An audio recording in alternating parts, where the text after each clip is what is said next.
They called him Malachi, a blacksmith chained in the belly of a slave ship, bound for a life of chains on foreign soil. Day after day, he watched men starve, children thrown to the sea, and women beaten into silence. His hands, once meant to shape iron for life, were forced to mend the very shackles that kept him captive. But one stormy night, Malachi broke the chains he'd secretly weakened and turned the tools of bondage into weapons. The first mate went screaming into the waves, then the captain. One by one, the masters of the ship were hurled overboard, their own cruelty swallowed by the Atlantic. Yet victory brought no peace. Malachi stood at the helm, free but surrounded by terrified souls, empty barrels, and a horizon full of enemy sails. This is not just the story of a man who won freedom. It is the story of what comes after, when a slave takes command of the very ship meant to erase him. Before we go any further, comment where in the world you are watching from, and make sure to subscribe because tomorrow's story is one you don't want to miss. The stink hit Malachi first when he woke. Sweat mixed with waste, blood, and fear. A smell no man could ever forget. The wooden beams of the Providence creaked above him, the whole ship groaning as it cut through the waves. Around him in the darkness, bodies pressed together in the cramped hold, some 50 men and women chained wrist to ankle, breathing the same foul air. A child whimpered nearby, until a soft voice hushed it with song. Even in this hell, Abana's voice found a way to soothe. Malachi shifted, the iron around his wrists biting into flesh already rubbed raw. Unlike the others, his ankles remained free. Captain Briggs had a use for his skills. "Smith, get up!" A sailor kicked at Malachi's side, making him grunt. "Captain needs chains fixed before the storm hits." Malachi rose slowly to his feet, keeping his eyes down as he'd learned to do. Looking at the sailors directly only brought the whip. The sailor yanked him forward by his chains, pulling him toward the steps that led up from the hold. "Please," came a weak voice from the corner. "Water." The sailor spat. "Shut your mouth unless you want to drink seawater instead." As they passed, Malachi saw the man who had spoken, skin stretched tight over bones, eyes clouded with fever. He wouldn't last another day. Captain Briggs had no patience for the sick. They cost money to feed, but brought nothing at market. The sailor dragged Malachi up the wooden steps and into blinding daylight. The sky above churned gray and angry, the sea beneath it dark and restless. Sailors rushed about the deck, securing ropes and canvas as the wind picked up. At the helm stood Captain Briggs, tall and rigid in his blue coat, watching his men work with cold eyes. "Here's the smith, Captain," the sailor called. Briggs barely glanced at Malachi. 3 broken links in the women's hold. Fix them properly this time. That last job was sloppy. Malachi nodded. He had made the last repair weak on purpose, but Briggs didn't need to know that. They led him to a small space near the captain's quarters, where tools were kept under lock and key. The sailor handed him a hammer, tongs, and metal rod, watching carefully as Malachi worked the small forge they'd brought aboard for repairs. Even with the storm threatening, the captain wouldn't risk leaving chains broken. Too many bodies meant too much profit. As Malachi heated the metal, he heard a commotion on deck. A woman's scream, then a splash. He kept his eyes on his work, knowing what had happened. Another sick one thrown overboard. The sharks that followed slave ships knew to wait for such gifts. Hours later, his hands covered in soot and blisters, Malachi was led back to the hold. The storm had begun, the ship pitching wildly beneath his feet. Rain lashed the deck as sailors cursed and fought to keep the Providence steady. Back in the darkness, new voices greeted him. "Did you see the sky, blacksmith?" "The gods are angry." It was Kofi, a young man captured from the Gold Coast. Unlike Malachi's quiet strength, Kofi burned with open defiance. His eyes flashed even in the dimness of the hold. "The sky is just the sky," Malachi answered, settling back into his spot. "Not this sky." Kofi leaned closer. "This sky wants to swallow this ship and all the white demons on it." "Hush now," came Abina's voice from nearby. The old woman sat with a small child curled against her chest. "Save your strength, young warrior. Words won't free us." Abina had been a griot in her village, a keeper of stories and songs. She'd watched her grandchildren die in the first weeks of the voyage. Now she mothered every child who remained, singing songs that reminded them all of home. "Listen to her," Malachi said quietly to Kofi. "Patience now. Watching. Learning." "Patience?" Kofi spat. "While they throw our brothers to the sharks? While our sisters are taken above deck at night?" Malachi gripped Kofi's arm. "I said patience, not surrender." The ship lurched suddenly, throwing bodies against each other. Children cried out as the storm's fury found them even here. Water began to seep through the boards above. "Sing for us, Abena!" someone called from the darkness. "Help us remember." The old woman's voice rose above the storm and the crying, a melody from another time, another place. Slowly, other voices joined hers, a current of sound that steadied them against the ship's violent rocking. In the dim light from a single lantern swinging wildly overhead, Malachi watched Captain Briggs's first mate climb down into the hold.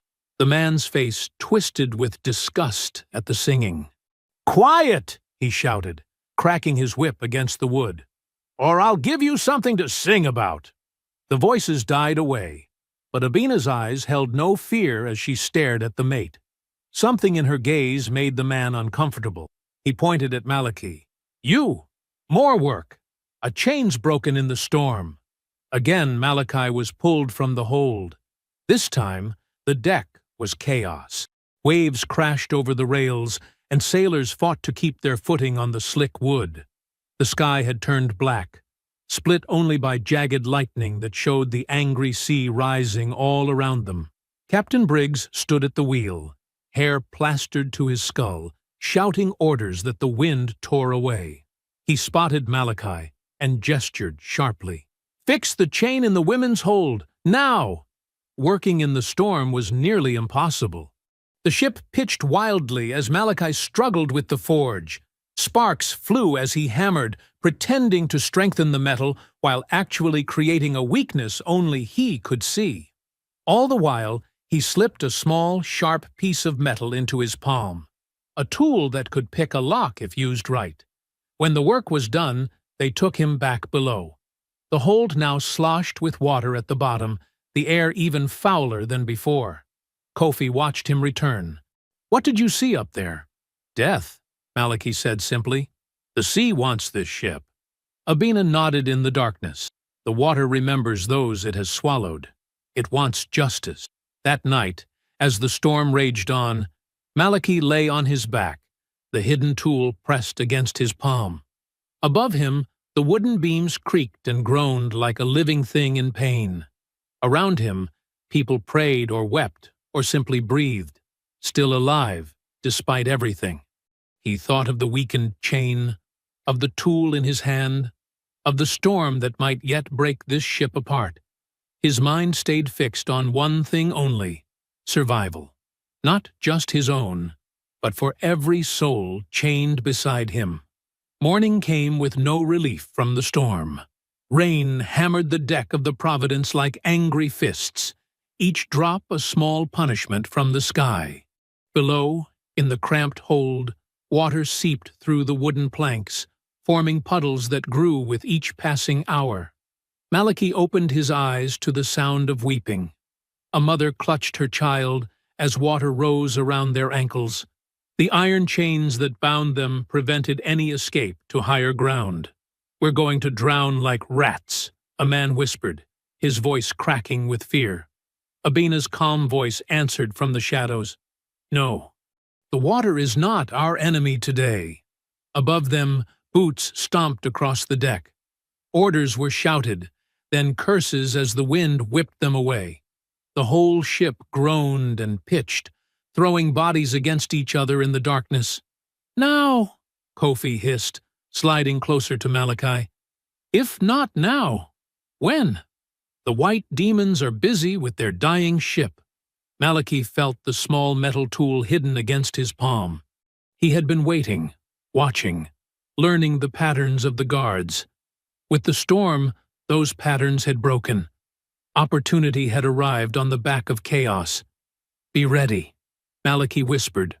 He worked quickly, the small metal shard sliding into the lock at his wrists. His hands, strong from years at the forge, knew metal better than the sailors knew the sea. The lock clicked, and the chains fell away. Freedom felt strange on his skin. Kofi watched with wide eyes as Malachi moved to his chains next. "I knew you were planning something, blacksmith." "Quiet now." Malachi worked the lock until Kofi too was free. "Help me with the others." They moved carefully through the darkness, freeing first Abina, then those nearest to them. Each freed person helped with another, a chain of hands working in silence as the ship rocked violently around them. Halfway through their work, the hatch to the hold creaked open. A slice of gray daylight cut through the gloom as a sailor descended the steps, cursing the rain that followed him down. "Quiet down there," he shouted, lantern swinging in his hand. "Captain says—" His words died as he saw what was happening. Chains lay abandoned on the floor. People moved freely in the shadows, his mouth open to shout an alarm. But Kofi was faster. The young warrior launched himself at the sailor, tackling him against the stairs. The lantern crashed to the floor, its light spinning wildly across terrified faces. The sailor's knife flashed, finding Kofi's arm. Kofi didn't cry out. Instead, he grabbed the man's throat, squeezing with the rage of countless days in chains. "Help me!" the sailor choked out, but his fellow crewmen couldn't hear him above the storm. Malachi moved forward, grabbing the fallen knife. Without hesitation, he plunged it into the sailor's side. The man's eyes widened in shock, not just from the pain, but from the realization that his power had vanished. "For every child you threw to the sharks," Malachi said quietly, as the life drained from the sailor's eyes. Together, Malachi and Kofi dragged the body to the edge of the hold, where water poured in from the deck above. They pushed it into the rising water, watching as it disappeared beneath the dark surface. The hold went silent. All eyes turned to Malachi, waiting. "Free everyone," he ordered. "Then we take the ship." Hands moved quickly now, unlocking chains with desperate urgency. The water continued to rise around their ankles. "What if we just wait?" someone asked. "The storm might sink the ship, kill the sailors." "And us with it," Kofi snapped. Abina stepped forward, her thin frame somehow commanding. "The ship is our only hope. We must take it or die trying." Malachi nodded. "5 sailors up there, maybe 6. They won't expect us." "They'll kill us," a woman cried, clutching her child. "They're already killing us," Malachi answered, pointing to the water rising in the hold. "Slowly, one by one. I choose to die, fighting." Fear hung in the air, thick as the stench that surrounded them. Then, one by one, people stepped forward. Kofi raised the dead sailor's knife. "I will follow you, blacksmith." "And I," said Abena, her voice steady despite her years. Others nodded, grabbing makeshift weapons, broken pieces of wood, chains now turned from symbols of captivity into tools of freedom. Malachi looked at the people around him. Not just captives anymore. Warriors now. "The storm works for us," he told them. "They won't hear us coming. They won't see well in the rain." He moved toward the steps, Kofi close behind him. The ship lurched suddenly, throwing several people off balance. Water sloshed violently around their legs. "We must go now," Malachi said urgently. "The ship is taking on too much water." A bolt of lightning crashed somewhere nearby. illuminating the hold through the open hatch. In that brief, electric moment, Malachi saw the faces of his people, terrified but determined, broken but unbowed. "Stay together," he instructed, "the young and strong in front. Protect the children and the weak." He began to climb the steps, each one bringing him closer to either freedom or death. The wood was slippery with rain and spray. Behind him, Kofi followed, knife clutched in his hand. Then came others, a silent procession moving upward toward the storm. Through the open hatch, Malachi could see the gray sky churning above, split occasionally by jagged lightning. Rain lashed down in sheets, turning the deck into a small river. Sailors fought with the sails, trying to keep the Providence from capsizing in the massive waves. None had noticed the open hatch yet. None had realized their cargo now carried weapons and fury. At the top step, Malachi paused, the rain soaking him instantly. Freedom tasted like salt and storm. Behind him, faces looked up, waiting for his signal. Lightning cracked the sky open, illuminating the deck in harsh white light. In that frozen moment, Malachi saw everything clearly. The struggling sailors, the massive waves crashing over the rails, the ropes snapping in the wind, and he saw opportunity. He stepped onto the deck, water rushing around his bare feet. Kofi emerged beside him, then others, a silent army rising from below. The rain hid their tears of fear and hope as they spread out onto the deck, ready to fight for a freedom none of them had dared to imagine until this moment. Captain Briggs stood at the wheel, his back to them, shouting orders that died in the wind. He hadn't seen them yet. None of the crew had noticed the shadows moving behind them, gripping improvised weapons with white-knuckled determination. Malachi took a deep breath of storm air, feeling something shift inside him. The blacksmith, who had been forced to forge his own chains, was about to break them forever. With a nod to Kofi, he moved forward into the rain. Malachi led the charge, his bare feet sliding on the wet deck. Behind him, the others poured from the hold like a dark tide, their eyes wide with fear and determination. The rain hammered down, turning the world into a gray blur. "What in God's name?" A young sailor spotted them first, dropping the rope he was securing. He never finished his sentence. Kofi leaped forward with shocking speed, tackling the sailor to the deck. The man's head cracked against the wood. He clawed at Kofi's face, trying to push him away. But Kofi's hands found his throat. Years of rage poured through his fingers as he squeezed, watching the sailor's eyes bulge with terror. "This is for my sister," Kofi growled, though the dying man couldn't understand his words. The sailor's struggles weakened, then stopped. Kofi rose, rain washing the dead man's blood from his hands, and turned to find his next target. Across the deck, chaos erupted. The freed captives swarmed the unprepared crew. Some sailors fought back with knives and clubs, but they were outnumbered. One man ran for the bell to signal alarm, but an elderly captive tripped him with a chain, sending him sprawling. Through the driving rain, a distant shape appeared on the horizon. Another ship, a British frigate. But the storm hid the uprising from its watchful eyes. Providence had become a battlefield unto itself. Isolated in the tempest, First Mate Hensley, a tall man with a scarred face, backed against the mast. He swung a belaying pin at anyone who came close, his face twisted with hatred. "Savages!" he shouted over the storm. "You'll all drown without us." Malachi approached him slowly, a broken chain dangling from one hand. "Better to drown free than live as cargo," Malachi replied, his voice steady despite the rain lashing his face. Hensley spat at him. "You think you can sail this ship? You'll never survive a day at sea." "We survived you," Malachi said. He swung the chain, catching Hensley's weapon and yanking it away. The first mate lunged with a hidden knife, slashing Malachi's chest. Blood mixed with rain, but Malachi barely flinched. He grabbed Hensley's wrist, twisting until bones cracked. The first mate howled in pain. Malachi dragged him toward the ship's rail, where angry waves crashed against the hull. "No! Please!" Hensley's arrogance dissolved into terror. "I can help you navigate. I know these waters." Malachi paused, seeming to consider the offer. Then he leaned close to Hensley's ear. "The sharks are hungry," he whispered.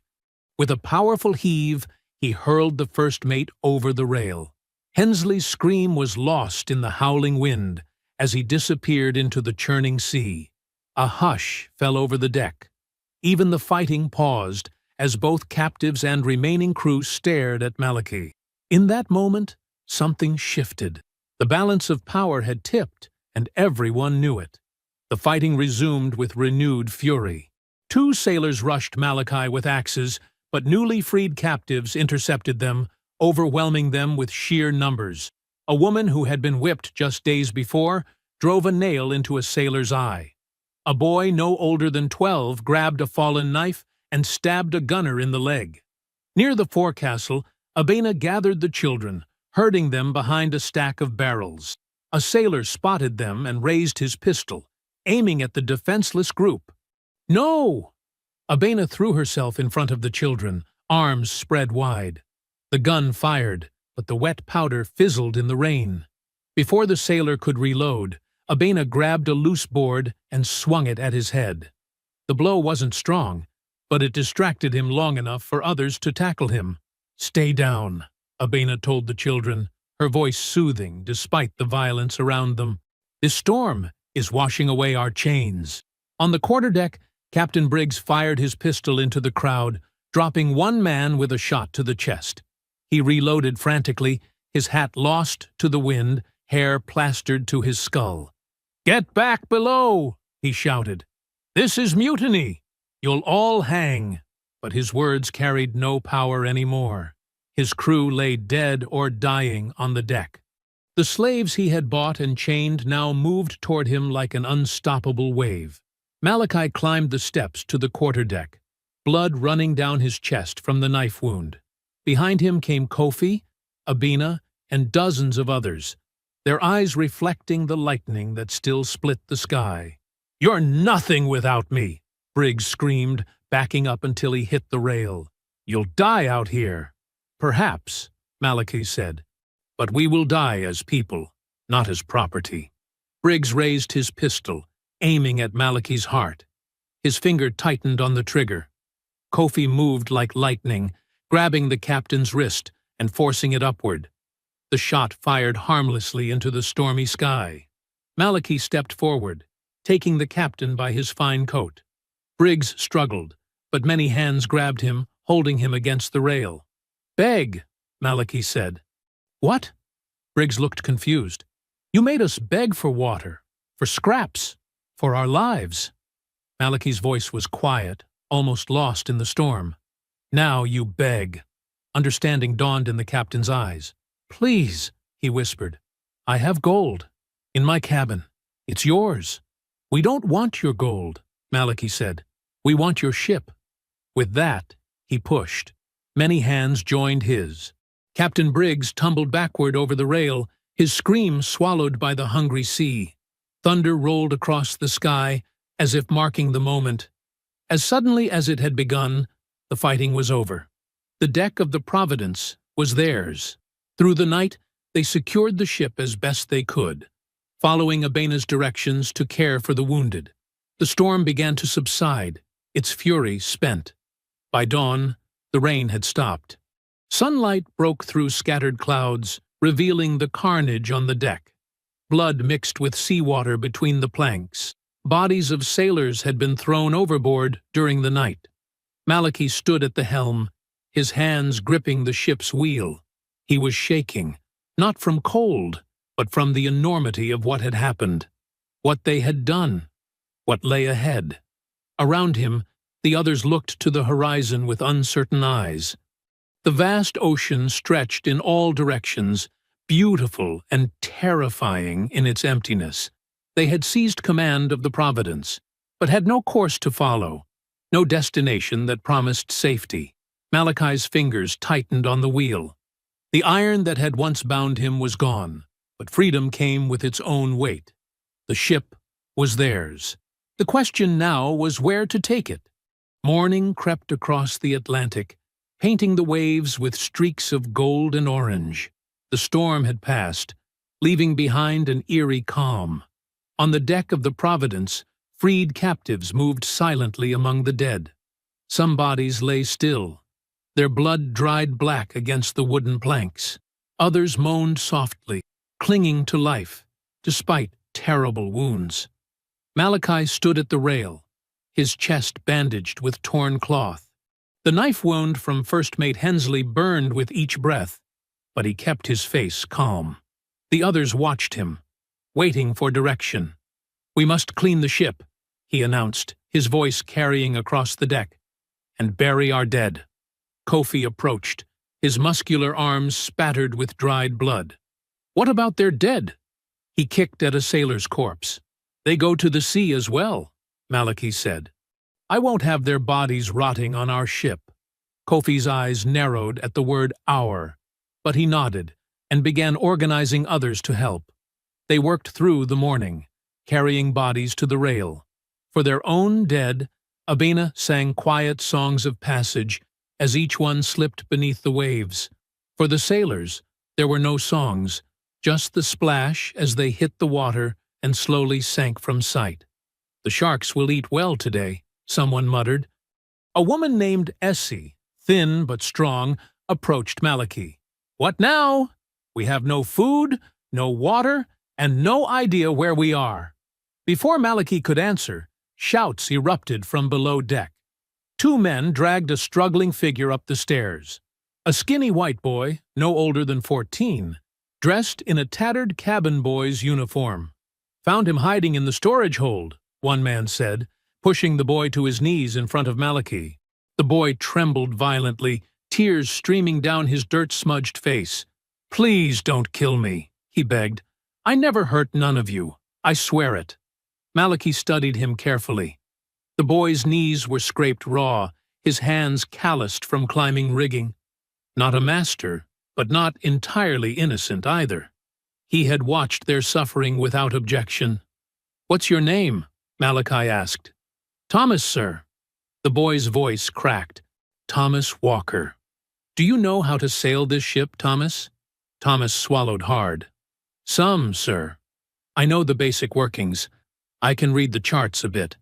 The captain was teaching me navigation." A murmur spread through the gathering crowd. Someone who knew navigation could be valuable, or dangerous. "And where are we now?" Malachi asked. 3 weeks out from the Gold Coast, sir. Heading toward the Americas."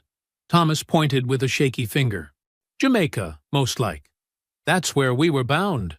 Kofi pushed forward. "We should go east, back to Africa." "With what supplies?" asked Essie. "We barely have enough for a week." "Better to die trying to reach home than to arrive in chains at their ports," Kofi insisted. Arguments erupted among the freed captives. Some wanted to turn east, others thought west safer. A few suggested finding a deserted island to hide on. The debate grew heated, voices rising until Malachi raised his hand for silence. "Thomas, can you guide us east, back toward Africa?" The boy hesitated, glancing nervously at the angry faces surrounding him. I think so, if you spare me. Please. You'll help us, or join your captain in the deep," Kofi growled. Thomas nodded frantically. "I'll help. I promise." Malachi ordered Thomas taken to the captain's cabin to fetch the navigation tools and charts. When the boy was gone, Kofi turned on Malachi. "You trust this white child? He'll lead us straight to his people first chance he gets." Others voiced agreement. A tall man named Kwame stepped forward. "Why do you decide our course alone?" he challenged Malachi. "We didn't throw off one master to accept another." Malachi felt eyes upon him, some grateful, others suspicious. The weight of leadership pressed down heavier than any chains had. "I don't claim to be your master," he said quietly. "But someone must make decisions if we're to survive." "And why should it be you?" Kofi demanded. His tone wasn't entirely hostile, but the question hung in the air like a drawn knife. Abena spoke up from where she sat, tending a wounded woman. Because he kept his head when others lost theirs. Because he planned while others only dreamed. And because he holds the wheel now, added Essie, with a pointed look. Kofi wasn't satisfied. A leader listens to those he leads.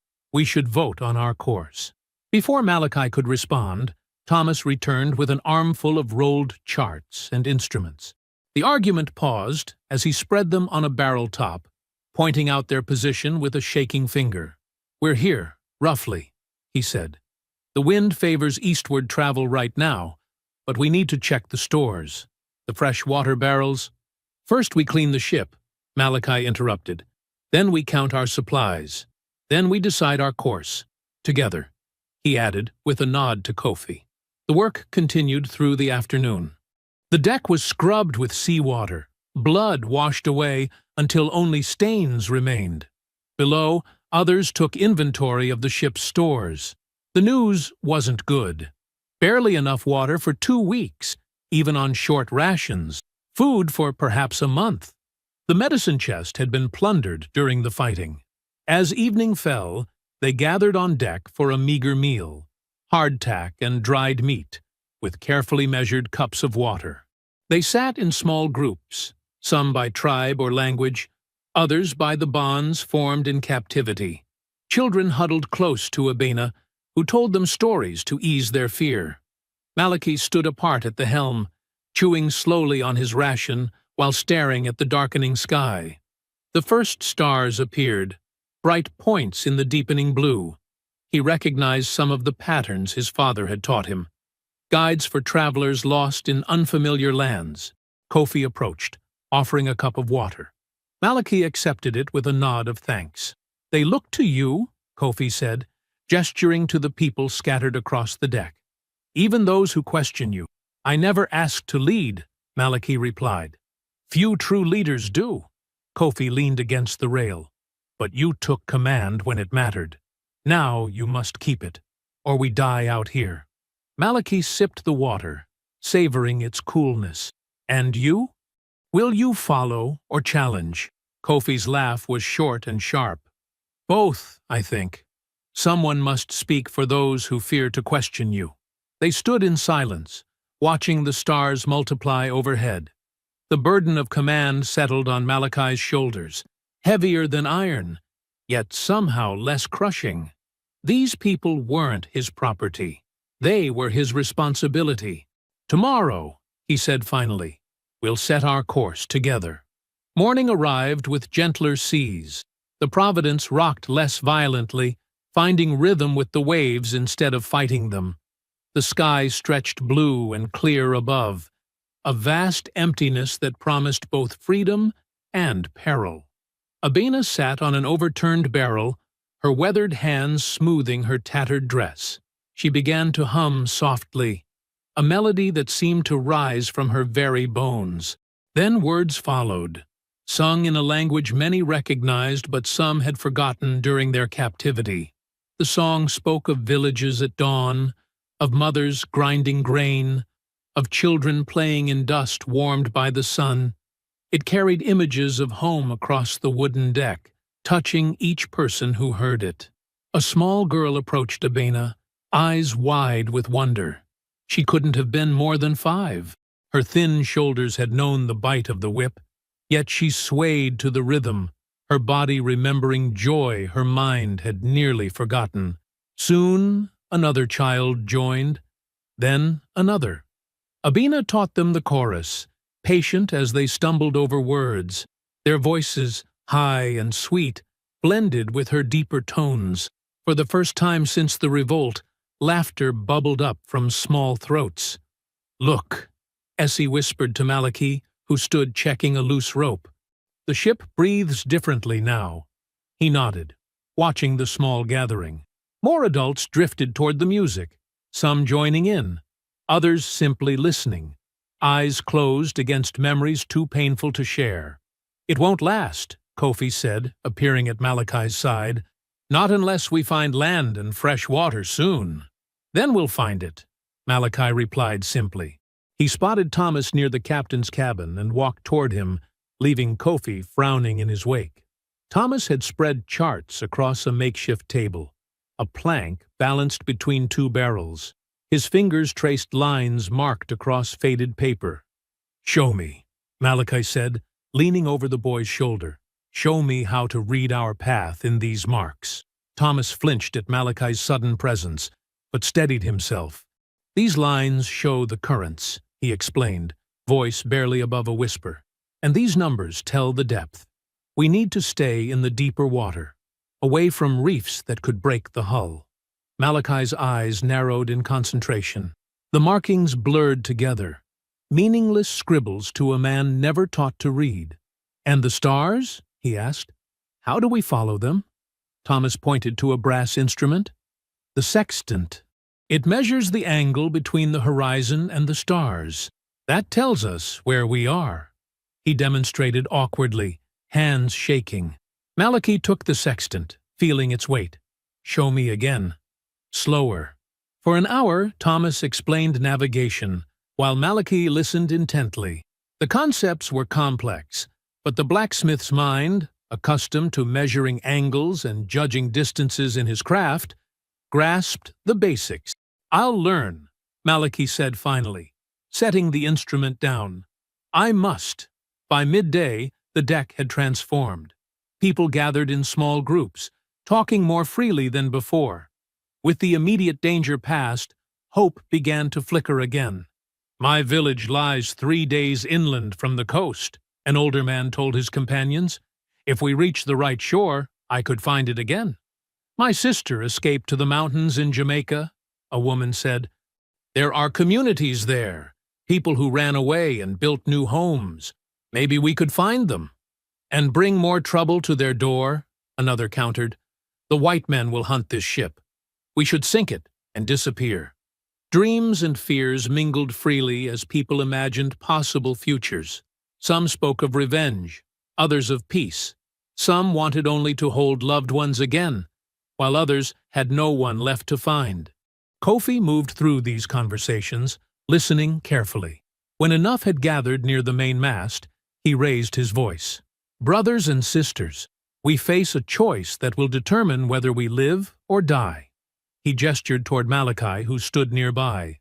"Our brother freed us, yes, but now we must decide our own fate." Murmurs of agreement spread through the crowd. "Malachi thinks we should sail east, back toward our homeland," Kofi continued. "Others believe west is safer, that we might find hiding places in the islands. I say we should decide together, not follow one man's will." Malachi stepped forward. "I never claimed the right to choose for all." "Yet you give orders like a captain," Kofi challenged. "You study their maps and tools alone."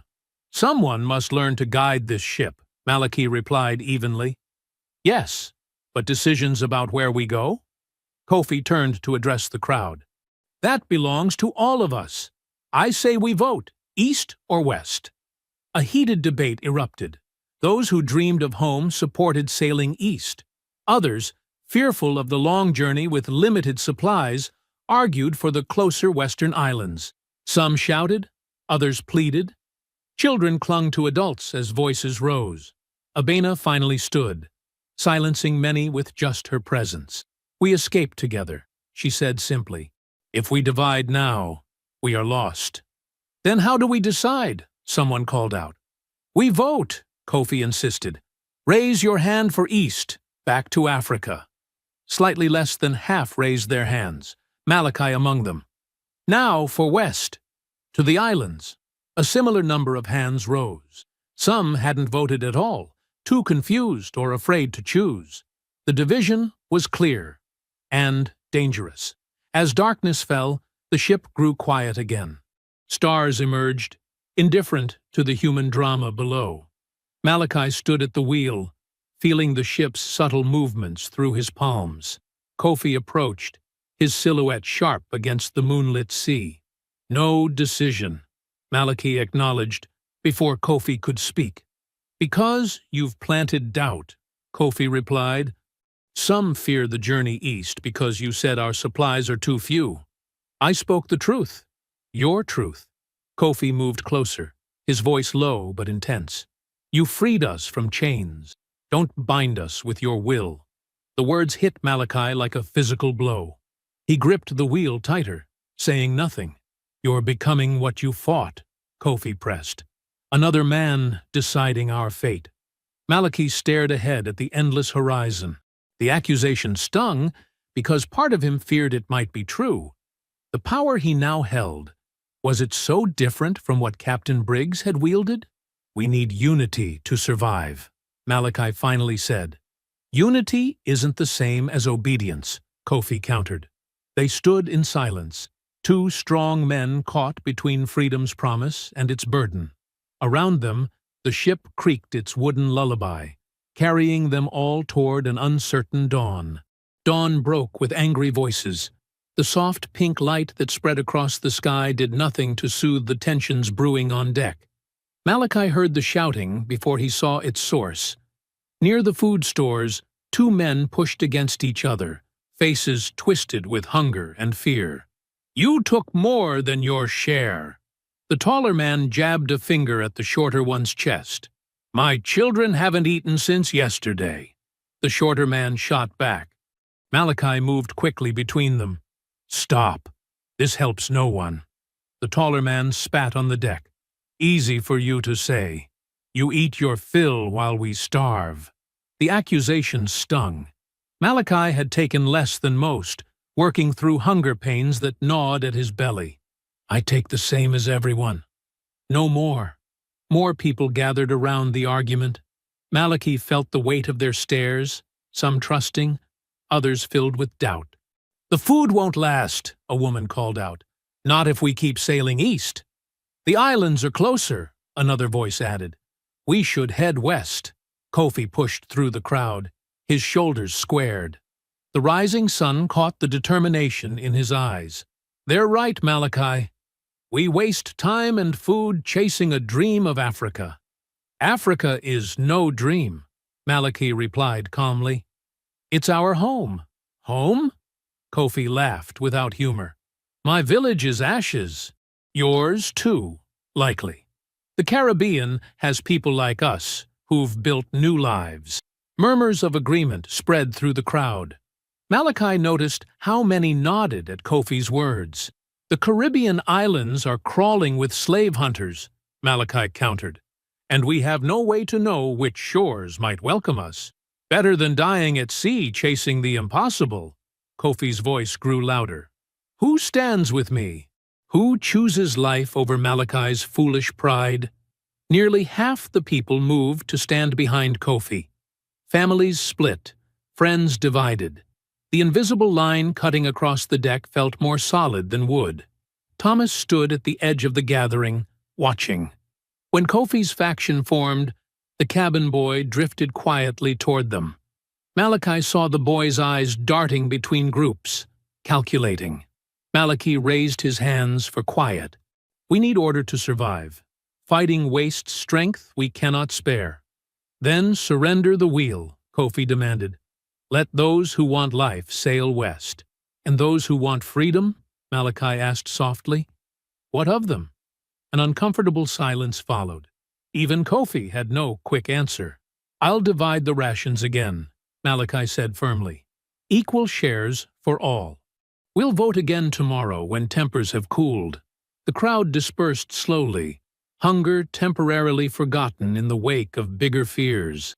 Malachi noticed Thomas lingering near Kofi, speaking quietly. The cabin boy's face showed an eagerness that troubled Malachi deeply. Throughout the day, Malachi moved among the people, settling disputes over space, water, and food. He cleaned wounds that festered in the salt air. He helped rig sails to catch the wind more efficiently, saving precious energy. But everywhere he turned, he felt the growing divide. Small groups whispered when he passed. Some refused to meet his eyes. The ship had become two vessels sharing the same hull. By afternoon, Thomas had spent hours among Kofi's followers. Malachi watched from a distance as the boy drew maps in the air with his fingers, pointing west with confident gestures. The cabin boy smiled more than Malachi had ever seen, seemingly comfortable among those who challenged authority. When Thomas finally left their circle, Malachi approached Abina, who sat mending torn clothing. "The boy speaks much to Kofi's people," Malachi observed. Abina nodded without looking up. "He tells them of islands where runaways live free, safe harbors, rich lands, and they believe him? Hope is powerful medicine when fear runs deep." Abina's needle flashed in the sunlight. "Kofi's followers see you as another master. Thomas offers them something you don't." "What's that?" "Promises." She finally met his eyes. "Whether true or false doesn't matter to the drowning man." Night fell slowly, stars appearing one by one. Malachi took the night watch, preferring the quiet hours when most slept. The steady rhythm of the waves against the hull calmed his troubled mind. A soft murmuring caught his attention.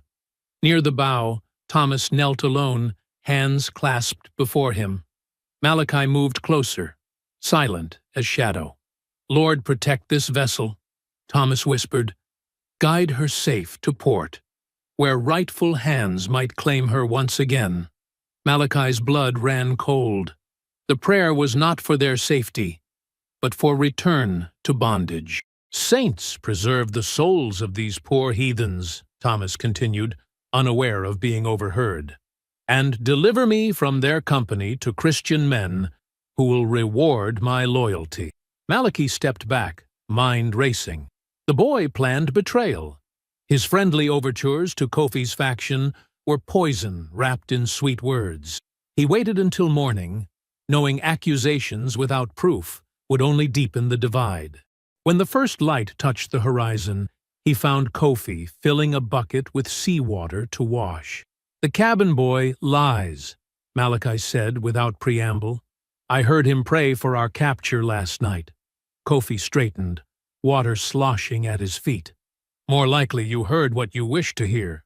He seeks reward from rightful hands, his own words, and I should trust your ears over my own judgment?" Kofi's jaw tightened. "Thomas knows these waters. He offers a path to freedom you refuse to see. He offers pretty lies that lead back to chains." "No," Kofi shook his head firmly. "You cannot accept that others might know better than you. Your pride will kill us all, Malachi." "This isn't pride, it's—" "Enough!" Kofi cut him off. "You freed us. I honor that. But now you must let go. The islands offer hope. Africa is too far." Malachi felt something vital breaking between them. Trust formed in shared suffering, now splintering under freedom's weight. "We survived together," Malachi said quietly. "We should remain together." "Then follow us west," Kofi replied. "Otherwise, the divide is your making, not mine." Kofi turned away, leaving Malachi alone with the rising sun. Behind them, Thomas emerged from below deck, a smile playing at the corners of his mouth as he watched their separation grow. A week passed like a slow fever. The sun rose and set 7 times over a ship divided. 2 groups shared the same wooden prison, their backs turned to each other. The freed captives moved about their tasks with wary eyes, quick to defend their small portions of food and water. Malachi rationed what remained of their supplies each morning. The piles grew smaller daily. Rice, salted fish, and hardtack diminished until each person received barely enough to quiet the loudest hunger pangs. Water barrels sloshed with alarming emptiness when lifted. 3 days, Abina whispered to Malachi as they measured the drinking water. "Maybe 4, if we drink less." Malachi nodded grimly. The old woman didn't need to explain what would happen after that. They all knew. Thirst would kill them before hunger had the chance. Children grew listless, too weak for play. Their small bodies curled against parents who had nothing to offer but empty comfort. Songs no longer filled the evening air. Even Kofi's followers had stopped talking of Caribbean freedom, their energy consumed by survival. On the 7th morning, Malachi stood at the wheel, eyes burning from lack of sleep. The horizon blurred before him, endless blue meeting endless blue. Their course remained eastward, but doubt gnawed at him more savagely than hunger. Had he doomed them all with stubborn pride? The cry came just before noon. "Ship! Ship to the south!" Malachi's head snapped up. A young man pointed frantically from his perch in the crow's nest. People rushed to the railings, hope briefly lighting exhausted faces. Hope died quickly. Through the haze of distance, the unmistakable shape of a British naval frigate cut through the waves. Its white sails stood in stark contrast to the azure sky, a predator moving with deadly purpose. "Maybe they'll help us," a woman said, clutching her child. "They'll hang us," another replied. Or worse. Panic spread like fire through dry grass. People ran in confused circles. Some prayed aloud. Others wept. A few began grabbing what weapons they could find. Broken boards, kitchen knives, anything that might defend against cannon and musket. "Quiet!" Malachi shouted above the chaos. "Lower the sails! If we don't move, they might pass us by." Men scrambled to obey, pulling ropes with trembling hands.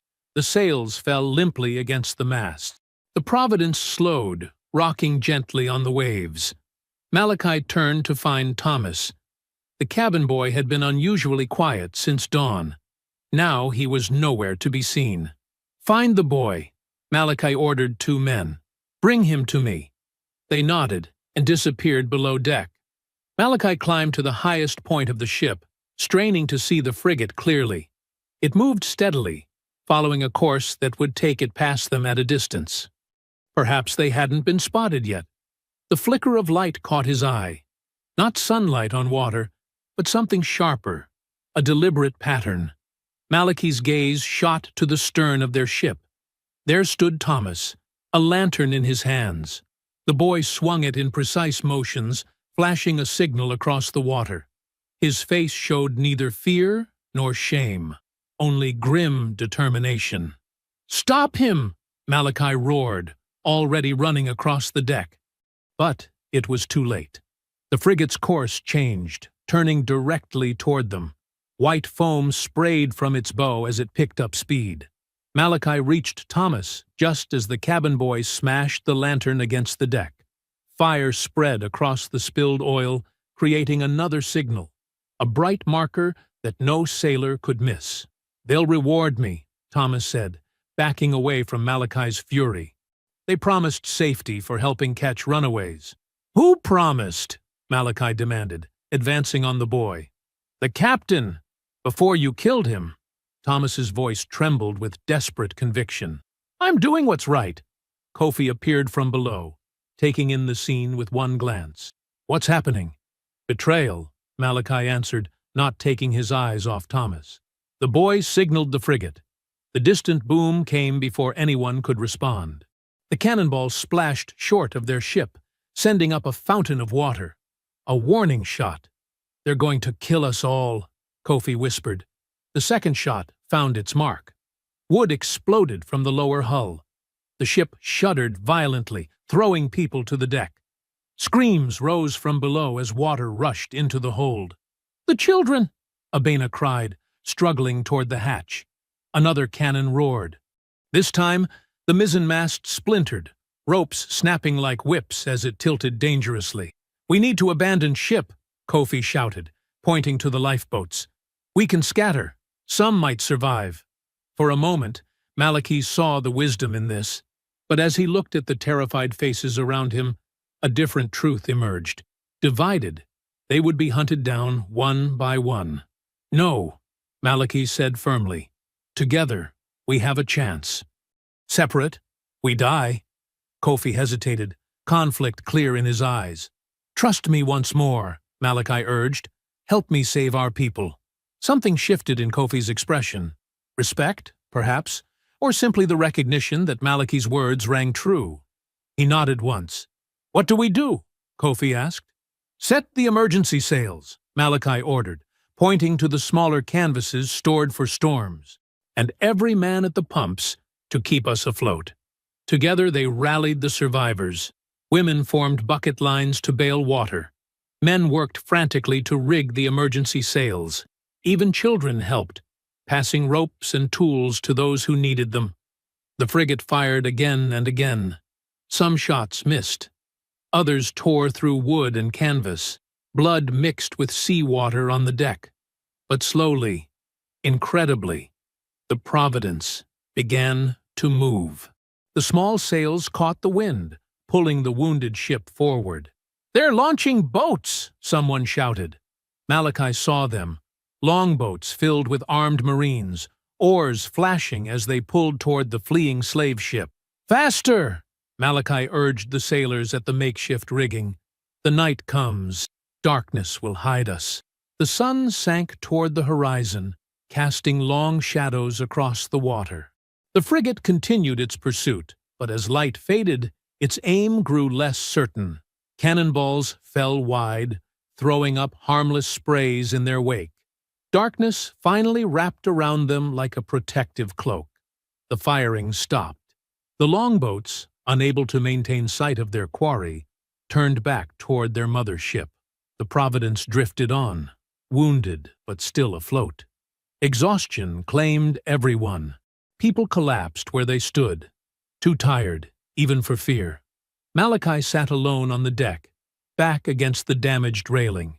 Blood from a splinter wound trickled down his arm, unheeded. All around him, pieces of their ship floated away on gentle waves. Broken planks, shreds of canvas, shattered barrels. The sea swallowed their wreckage silently, erasing evidence of their passage. In the distance, the lanterns of the frigate still glowed, a predator waiting for dawn to resume the hunt. But for now, at least, they had survived. The sun rose harsh and unforgiving over the wounded Providence. Its light revealed what darkness had kindly hidden, a ship barely clinging to life. Tattered sails hung like broken wings from the remaining masts. The deck tilted slightly to one side where cannon fire had torn through the hull below. Water sloshed in the hold, despite the night's endless bailing. Malachi stood near the damaged railing, surveying what remained of their floating world. His eyes burned from lack of sleep, his hands raw from working ropes and pumps through the dark hours. Every muscle in his body screamed for rest, but there was no time for weakness. "How bad?" Kofi asked, joining him at the rail. "Bad," Malachi answered simply. "The lower hold is half flooded. We lost most of our food barrels when the shot hit the storage area." As if to emphasize his words, a group of women emerged from below deck, their faces drawn with grim news. Abina led them, her old frame somehow still standing strong despite the night's chaos. "The water broke open the rice sacks," she reported. "What wasn't washed away is soaked with seawater, unfit to eat." Malachi nodded, having expected nothing better. "And the drinking water?" "2 small barrels remain undamaged, perhaps 3 days' worth, if we're careful." The sun wasn't fully risen, and already hope seemed to sink with each passing moment. Around them, people stirred from exhausted sleep, their faces turning toward Malachi with unspoken questions. "We need to take count," Malachi said quietly. "Food, water, wounded, everything we have left." The next hour passed in grim accounting. 12 dead from the cannon fire, including 5 children. 23 wounded, 8 seriously. Food enough for perhaps 2 days, and that only if portions were cut to almost nothing. The ship itself leaked steadily, requiring constant work at the pumps to stay afloat. When the count finished, Malachi gathered everyone on the main deck. Nearly 100 people stood in the morning heat, waiting for words that might save them. "We will share what we have equally," Malachi announced, his voice carrying across the silent crowd. "Each person gets the same water, the same food. No exceptions." He gestured to the meager piles laid out on a canvas sheet. Dried fish salvaged from broken barrels, hardtack biscuits, a few coconuts that had somehow survived intact. Beside them sat the precious water barrels, 1 cup of water per person, morning and night, he continued. 1 small portion of food at midday. The children drink first, then the wounded, then everyone else. A murmur rippled through the crowd. Even divided equally, the rations would barely keep them alive. "What about him?" someone shouted, pointing at Thomas, who sat bound to the broken mizzenmast. The cabin boy's face was bruised where angry hands had struck him after his betrayal. "He gets the same as everyone," Malachi said firmly. "We are not our captors." This brought louder protest. Kofi stepped forward, eyes flashing. "He betrayed us to the frigate. He deserves nothing." Many voices agreed, anger rising like a tide. Hunger and fear made them eager for someone to blame, someone to punish. Malachi raised his hand for silence. "He will face judgment when we reach land. Until then, he eats and drinks like the rest of us." The distribution began, carefully measured under Abena's watchful eye. Each person received their tiny cup of water and nothing more until evening. The food would wait until the sun reached its highest point. As morning stretched toward noon, the heat grew merciless. The damaged ship moved slowly, pushed by what little wind caught in their patched sails. Men took turns at the pumps, fighting the sea that sought to claim them. Women tended the wounded with scraps of cloth torn from dresses and shirts. Children huddled in what shade they could find, too weak to play. Malachi worked alongside everyone, moving from task to task. His hands repaired ropes, checked the rudder, helped the injured. All the while, his mind wrestled with the impossible math of their situation. 3 days of water. An ocean still to cross. No way to know if they moved toward salvation or deeper into emptiness. By midday, tempers had frayed dangerously thin. When Abena and 2 other women began distributing the food rations, the orderly line quickly dissolved into pushing and shoving. "Back!" Abena commanded, her old voice cracking like a whip. "Form the line again, or no one eats." Most obeyed, shamefaced. But 2 men, brothers from a coastal village who had always been quick to anger, continued struggling at the front of the line. "I was here first," the older brother shouted, shoving the younger. "You always take more," the younger one replied, pushing back harder. Their voices grew louder, their hands more violent. When Abena tried to separate them, they knocked her aside. She fell hard against the deck, crying out in pain. The fight exploded then. The brothers fell upon each other with fists and teeth. Others tried to pull them apart, but hunger and desperation had turned them feral. The younger brother grabbed a broken piece of wood and swung it wildly. The blow caught his brother in the temple with a sickening crack. Blood sprayed across the deck. The older brother staggered, eyes wide with shock, then collapsed.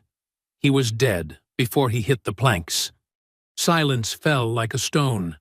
The younger brother stared at his hands, at the bloody weapon, at the still form of his brother. His face crumpled in horror at what he had done.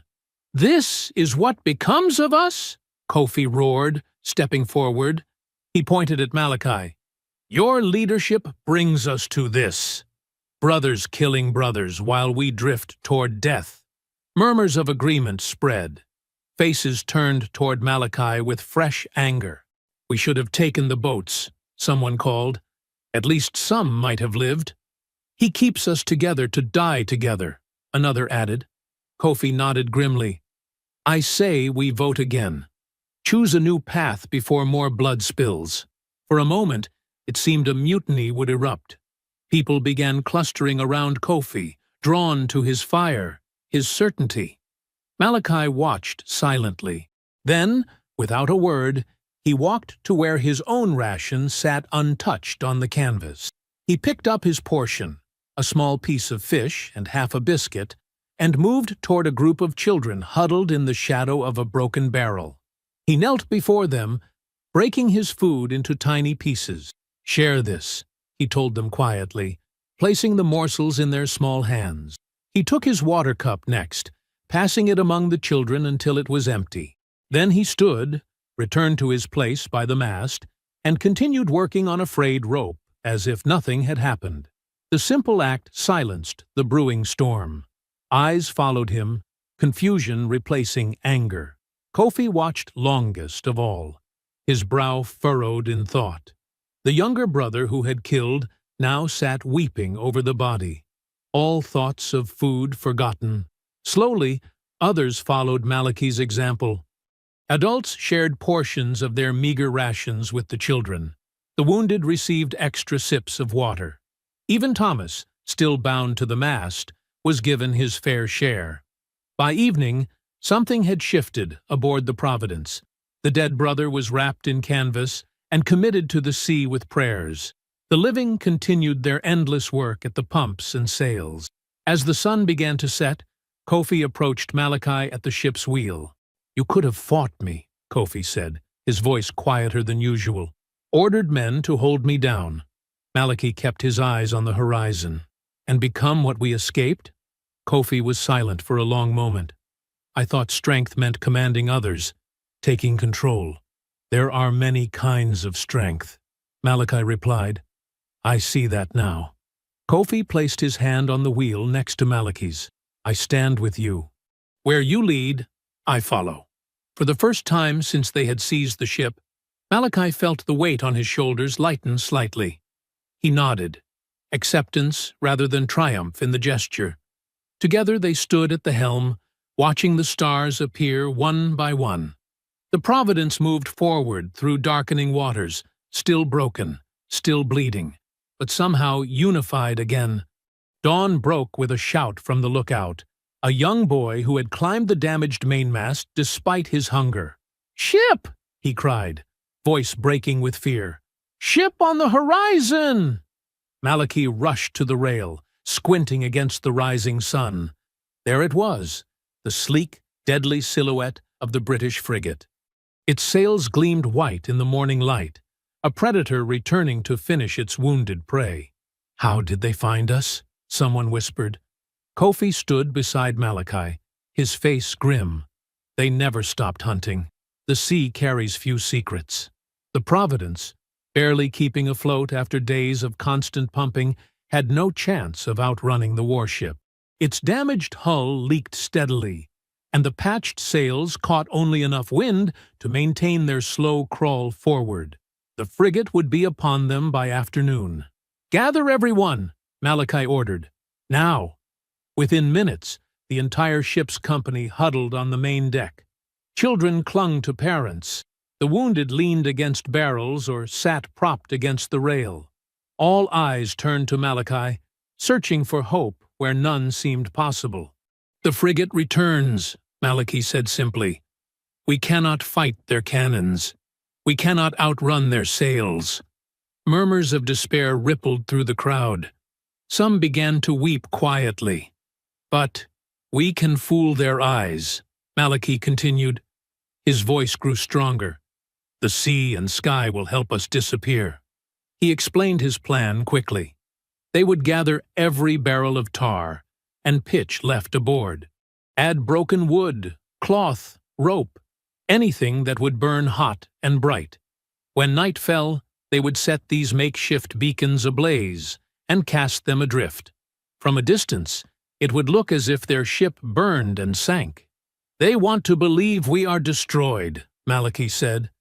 "So we will show them what they wish to see." Hope flickered across weary faces. It was desperate, unlikely, but it offered a chance. "And what if it fails?" Thomas asked from where he still sat bound. "What then?" "Then we die fighting," Kofi answered before Malachi could speak. "Better that than chains again." The preparations began immediately. Every corner of the ship was searched for materials. They found 3 barrels of tar in the carpenter's stores, forgotten in the chaos after the attack. Broken planks and splintered wood were gathered into piles. Rags and torn sails were collected and soaked in whale oil from the ship's lamps. By midday, the frigate had drawn close enough to see its cannons. It approached cautiously, perhaps wary of another surprise from the slaves who had already proven dangerous. The The Providence continued its labored journey, pretending not to notice its hunter. Malachi worked alongside everyone else, his hands black with tar, as they prepared the burning barrels. Beside him, Abena softly sang an old song about trickster spiders who fooled the mighty lions. Children joined her, finding courage in the familiar tune. "Will it work?" Kofi asked quietly, helping Malachi secure rope around a barrel packed with tar-soaked wood. "It must," Malachi replied. "Fear makes men see what they expect. If they believe a slave ship cannot sail without its masters, they will see it sink." As the sun began its descent, the frigate drew within firing range. Everyone tensed, expecting the thunder of cannons at any moment. But the warship held its fire, seemingly content to shadow them until full capture was assured. "They want us alive," Abena whispered to Malachi. "More profit in returning captured property than sinking it." Malachi nodded grimly. "Night is our only chance." Darkness fell slowly, tortuously. The moon was thin, a mere sliver in the sky, a blessing that would keep the night dark. Stars appeared one by one, like distant eyes watching their desperate gamble. When full night enveloped them, Malachi gave the signal. Lanterns were extinguished across the Providence, plunging the ship into darkness. In the black of night, they could just make out the frigate's running lights, hovering like fireflies on the horizon. "Now!" Malachi commanded. The first barrel was lit with a torch. Flames leapt hungrily at the tar and oil, creating a blazing beacon. 6 strong men heaved it overboard, where it hit the water with a splash, but continued burning fiercely. A second barrel followed, then a third. Each one was set at a different distance from the ship, creating the illusion of scattered, floating wreckage engulfed in flames. From the frigate's perspective, it would appear as if the Providence was breaking apart, burning as it sank. "Cut the lowest sails," Malachi ordered next. "Cast them burning into the sea." The tattered remnants of their foresail were soaked in the last of their lamp oil, set ablaze, and released to drift between them and the frigate. It spread across the water like a burning blanket, completing the illusion of a ship consumed by fire. On the Providence itself, everyone huddled in absolute darkness. Not a sound was permitted, not even from the youngest children. Parents covered small mouths with gentle hands, whispering promises of safety if they stayed quiet just a little longer. For 2 agonizing hours, they waited. The burning wreckage they had created slowly dimmed as barrels sank and fires died. Through Malachi's spyglass, salvaged from the captain's cabin, they watched the frigate's movements. At first, the warship drew closer, perhaps to verify the destruction or search for survivors. Malachi held his breath as its silhouette grew larger against the night sky. If they sent boats to investigate, all would be lost. Then, miraculously, the frigate's heading changed. Its lights shifted as it turned, moving parallel to their course rather than toward them. "They're breaking off," Malachi whispered, hardly daring to believe it. "They think we're gone." No one moved. No one spoke. They watched in silent prayer as the frigate continued its new course, growing smaller in the distance. By midnight, the warship's lights had disappeared completely. Still, they maintained their silence, afraid that sound might somehow carry across the water and reveal their deception. Only when the first light of dawn revealed an empty horizon did Malachi finally allow himself to breathe fully. The Providence floated alone on a vast, empty sea. "We tricked them," Kofi said, his voice rough with emotion. Around them, people began to stir, to whisper, to realize they had survived. Cautious smiles broke out. Children were hugged tightly. Tears of relief, of disbelief, flowed freely. Malachi moved to the ship's wheel, placing his hands on the worn wood. The sun rose higher, turning the water to gold. No sails marred the perfect circle of the horizon. "We live," he whispered, the simple words carrying the weight of a prayer. The ship creaked beneath him, battered but undefeated. The Providence sailed on into open water, carrying its cargo of freedom across the endless blue. The sun rose and set 23 times after their escape from the frigate. 23 dawns when Malachi awoke, wondering if this day would be their last. 23 nights when he slept fitfully, dreaming of empty water barrels and hollow-eyed children. Their bodies grew thin, ribs pressed against skin like the wooden frames of the ship. They rationed the last of their food until portions became mere symbols rather than sustenance. A handful of weevil-ridden biscuit crumbs, a single swallow of brackish water. When the final barrel was empty, they collected rainwater in cloth and cups, passing it first to the children, then the sick, then everyone else. But hunger couldn't kill their hope. Thomas, despite his betrayal, had taught Malachi enough about the stars to keep them sailing west. The cabin boy now worked alongside everyone else, his punishment for treachery, not death, but service. On the 24th morning, as the sun burned away the dawn mist, a cry came from the bow. "Land! Land ahead!" Malachi rushed forward, heart hammering. There, rising from the endless blue, a smudge of green against the horizon. Hills, lush and vibrant, reaching toward the sky. "Hispaniola," Thomas confirmed, squinting at the distant shore. "That must be the eastern coast." The news spread across the ship like fire. People who had been too weak to stand found strength to pull themselves up. Children pointed and shouted. Even Abena, whose voice had grown thin with thirst, began to sing. "We must approach carefully," Kofi warned, standing at Malachi's side. "The Spanish and French control these islands. If they see us—" "They won't," Malachi assured him. "Thomas says there are hidden coves where Maroons live. People who escaped the plantations and built free villages in the mountains. They sailed along the coastline at a careful distance, watching for patrol ships or settlements.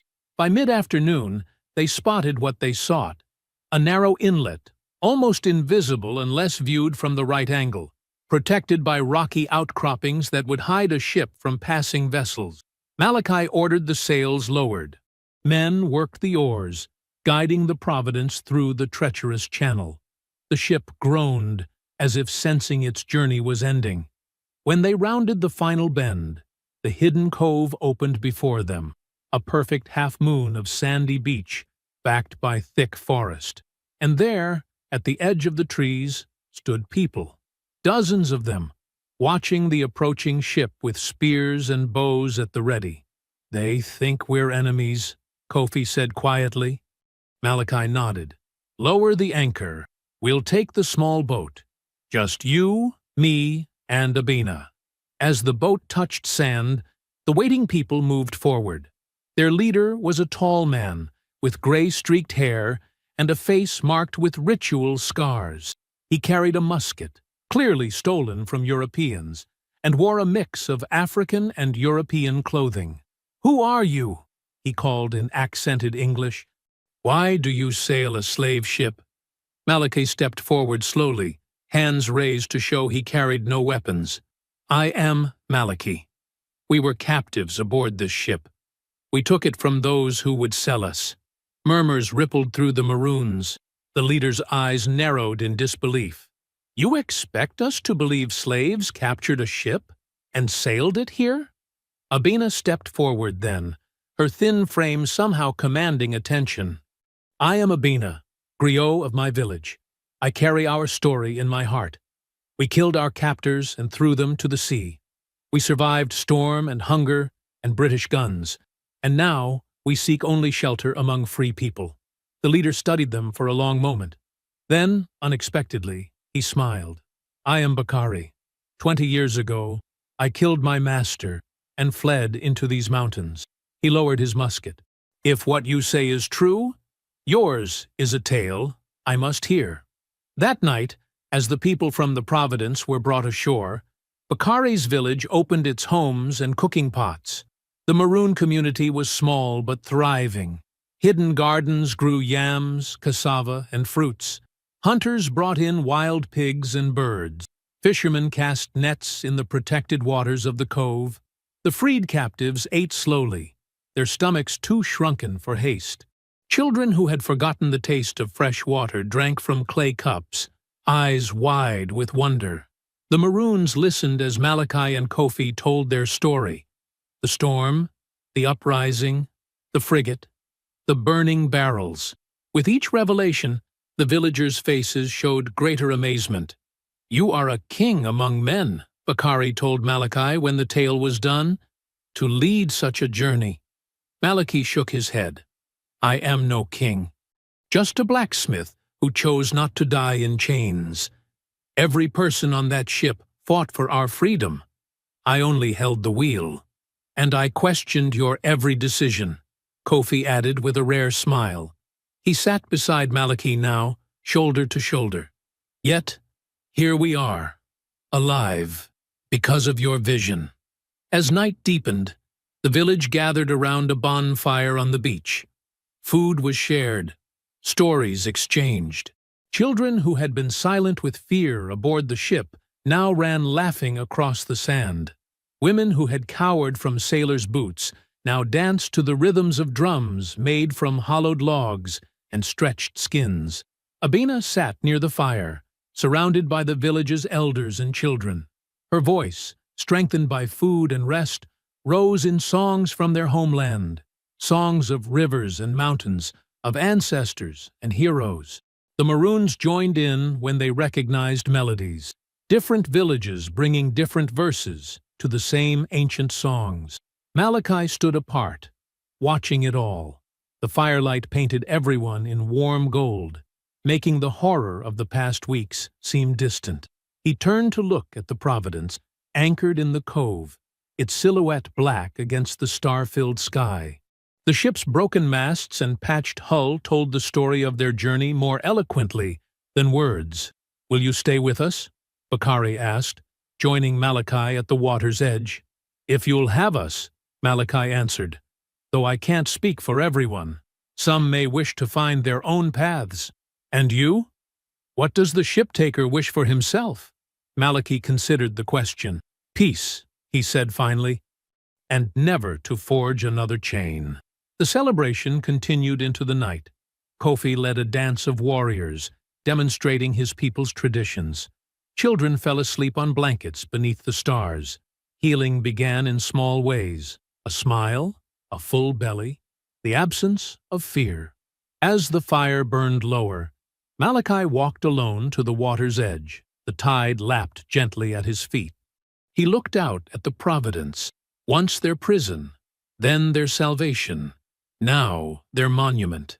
"The sea took our captors," he whispered to himself, feeling the weight of the journey in every word, "but it gave us back our souls."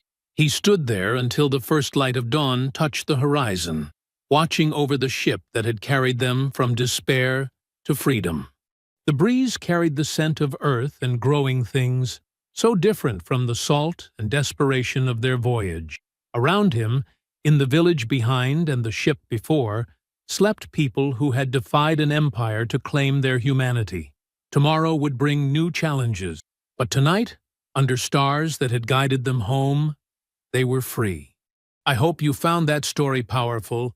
Leave a like on the video and subscribe so that you do not miss out on the next one. I have handpicked 2 stories for you that are even more powerful. Have a great day.